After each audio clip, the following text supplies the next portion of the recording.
Le mardi, on tape la navette à tic-tac solitaire à mon affaire. Est-ce que je suis encore levé le matin? Ça nous force la navette à boire du pain et manger de l'eau. C'est pour ça que je suis pas rouge. What?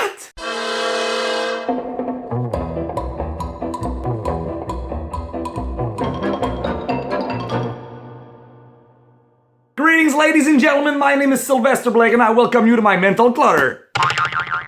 Last week, I had a couple of comments about my strange, unidentifiable accent. So today I'm gonna tell you more about where I come from and what is this awful accent I speak with. I come from the same place as Georges Saint-Pierre, Denis Villeneuve, Céline Dion, and Le Cirque du Soleil. So some of you might think I have a brilliant destiny ahead, but I also come from the same place as Normand Lamour, Marcel Martel, and André Guittard. Who are those people? Basically, forgotten dead people. So what is this place I'm talking about? It's quite a big chunk of Canada that has the shape of a cow's head and goes by the name of Quebec, the province. Not the cow. The story of this wonderful kingdom of frozen white shit goes like this. A couple of centuries ago, François Ier, King of France, sent Captain Jack to the New World to take possession of the territory and to bring back some gold and diamonds. He never managed to find the goddamn gold, so he went back home with a few packs of cigarettes, 2 or 3 native women, and a couple of dead animal skins. 70 years later, another dude called Sam started to build a dozen of wooden condominiums near the river and offered his residents to spend all their vacations freezing to death and losing all their teeth to a comforting disease called scurvy. Oh, what a streak of luck was it for the happy tooth fairy. At that time, French sounded pretty much like this. Ouais, ben moi je sais bien pas quand c'est que le roi nous enverra les mignonnes pour que les braves colons puissent assurer la progéniture. Time went by, and after a while, the King of France said, "Guys, we should modify our language a bit so we stop sounding like those dumb farmers we sent to America a few years ago." So they adopted a fancier language that sounded a little more like this. Putain mec, ça fait 3 fois que je te dis de me ramener ma bécane. Tu rappliques tout de suite sinon je te balance mes pompes dans la gueule. And during this time, the British passed by our luxurious land of blizzards and frozen corpses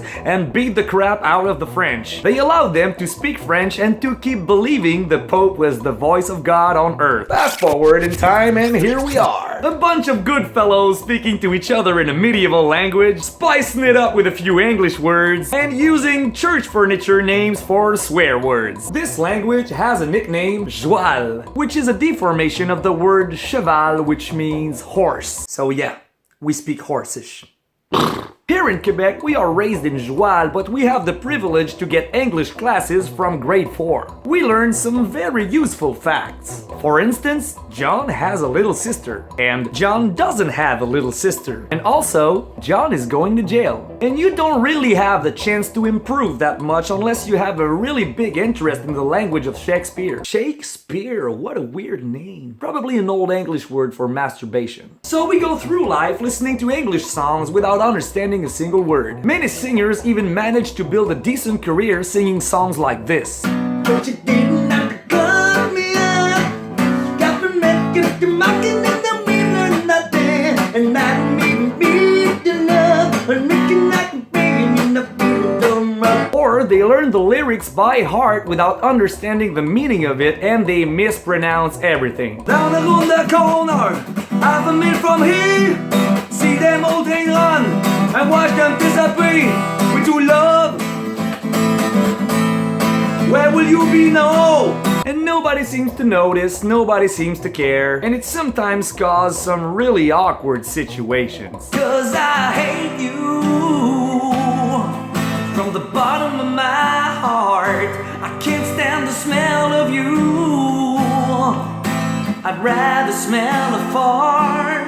But besides all this, I love my birthplace, and I love my mother tongue. There are some jewels of expressions in this language. Here's a few examples. Elle t'a triqué comme la chienne à Jacques, which means she's dressed like Jack's dog, which is a way of saying she's very badly dressed. I don't know, I guess Jack had a very ugly puppy. Also, avoir de l'eau dans la cave, meaning having water in the basement, which is a way of saying your pants are too short. And my favorite, fait noir comme dans le cul d'un ours, which means it's as dark as in a bear's ass. That's very, very dark. And while we're in the dark and nobody sees us, I'll teach you a few swear words from Quebec. First one, the softest one, esti, which is some sort of bread we eat in Catholic Church as the body of Christ. Calice, which is the glass in which we drink the blood of Christ. Quite a vampirish tradition, eh? And the last one, the strongest one, tabarnak, which is the pantry in which we put the calice. You'll often hear a very angry person saying,